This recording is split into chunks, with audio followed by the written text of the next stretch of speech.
Hi, welcome back to Stuff About Tutorials. Today we're talking about how to disable keeping chats archived on WhatsApp. Maybe you want to see new messages from archived chats and you want the chat to pop up in your main chat list. So today I'm going to show you how to disable keeping chats archived on WhatsApp. Check video description and I will try to leave the written instructions. So let's start. First, open your WhatsApp application and log into your account. Once you're logged in, you will be taken to the main chat screen. In this page, tap on the three dots icon at the top right corner of the screen. From this menu, tap on Settings. In the Settings page, tap on Chats.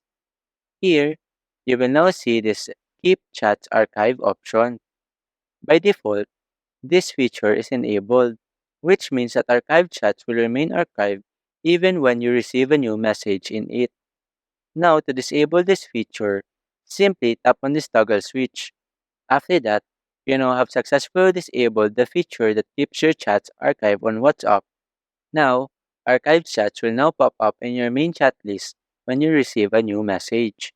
There you go. If you wanted to know how to disable keeping chats archived on WhatsApp, that is the easiest way I know how. If you know another way to disable keeping chats archived on WhatsApp, leave a comment below. Also, be sure to subscribe for more videos.